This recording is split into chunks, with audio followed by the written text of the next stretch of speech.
مولانا روم رحمه الله په خپل مثنوي کې داسې قسم واقعات را نقل کړي دي اگر چې بظاهر باندې هغه د عقل نه بعید ښکاري لیکن هغه د حقیقت نه ډکې وي او پای کې یو سبق وي د انسانانو دپاره په دغه واقعو کې فرمایي د سلطان محمود غزنوي رحمه الله متعلق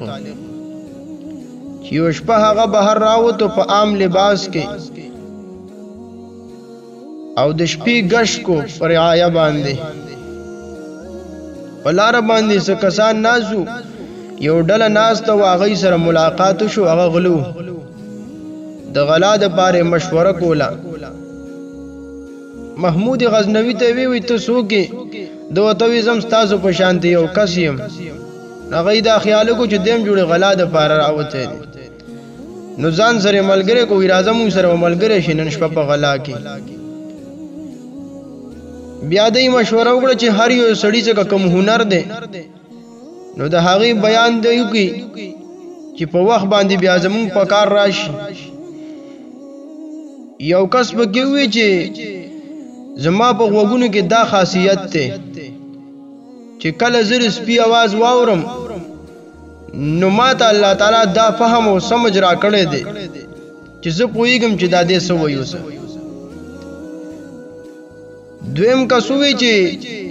زما کمال دا دی چې زه په تیاره شپه کې څوک ووینم نو زه یې پیژنم او چې کله رس شي نو بغیر سره شک او د شوبې نه بیا زه چې ما ته هغه مخامخ راشي نو زه یې پیژنم دریم کس ووی چې زما په دې پوزه کې دا خاصیت دی چې کله زه خاوره بوی کم نو ما ته دا پته لګي چې خزانه کم ځای کې دفن ده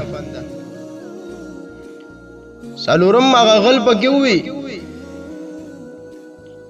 چې زما په لاسو کې دا خاصیت دی چې کلک نکلک دیوال زه پای کې سورې کوم او دنه پکې ننوتی شم پنځم کس پکې ووی چې زما خپو کې دا طاقت دی چې زه دیوال ته خطی شم او دن ناړېدی شم محمود غزنوي ته وی چې تا کې څه هنر دی او څه کمال دی ده ورته وی زما د ګیرې دا خاصیت دی چې کله مجرمان د پانسۍ تختې ته ورسي او د قتل او د مرګ سزا ورته واورولی شي نو چې زه په رحم او کرم سره خپله ګیره وخوځوم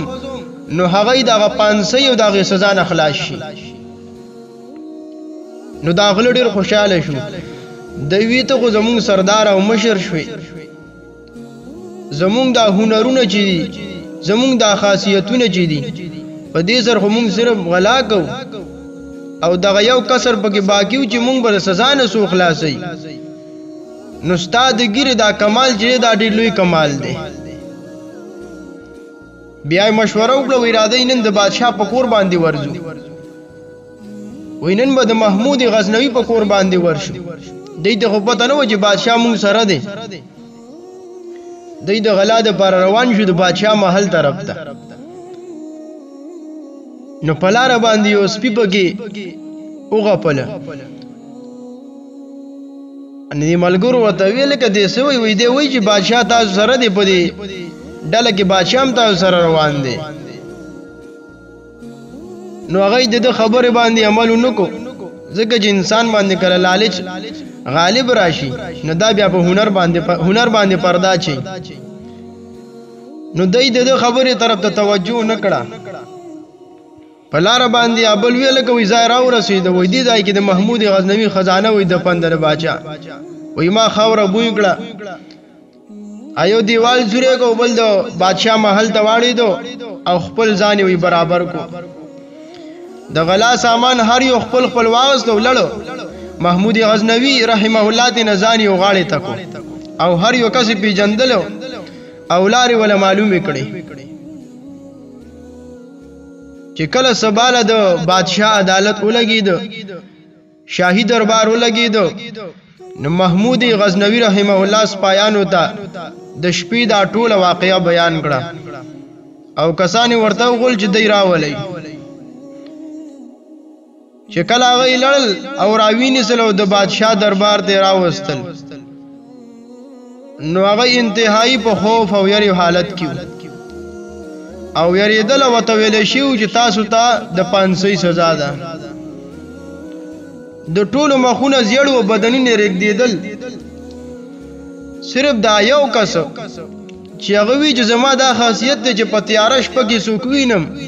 نو بغیر سره شک او د شوبې نه بیا د رزي پیژنم هغه به لک مطمئنو یو طرف ته په خوف او يرم وا ځکه چې باچا به زمونږ نه انتقام او بدل اخلي او بل طرف ته رجا او امید مو چې بادشاہ خبره کړې ده چې زګی راو خوځم نو سړی په د پانسۍ نخلاصيږي او د قتل نخلاصيږي نو بادشاہ به د خپل خبرې نه انکار نه کوي نو دا نورو کسانو هنرونه خدا زو چې غي د پانسۍ تختی ته راوستل او صرف په غلا کې په کار باندې رالو خدا یو کس پکې عارف وو د پتیاره کې دا بادشاہ پی جندلو نو دوی بادشاہ ډیر په ادب سره عرض کوم زما یو خبر وتا سو واوري بادشاہ وته بالکل اجازه ته د مرګ نمخ کې وی بادشاہ سلامت وی بیګا د شپې چې مونږه غلا د پاره میټینګ کم کړو مشوره نو پای کې خو تاسو مونږ سره شریک وئ او ایتا ویلو چې زما په دې ګیره کې دا خاصیت ته چې کله دا زه د رحم او د کرم په نظر سره اوخوځم نو سړی په د سزا او د پانسۍ نه خلاصي نو بادشاہ کرم وکا او دا خپل ګیره اوخوځو چې موږ پر پانسۍ نه خلاص شو نو محمود غزنوی چې د دره خبره واورید نه په خندا باندې شو او دې کسانو ته وی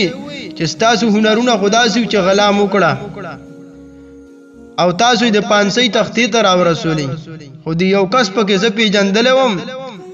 نو د دې د وجه نه تاسو نن د سزا نه بچ شوي علما فرمایي چې د دې واقعې نه دا سبق معلومیږي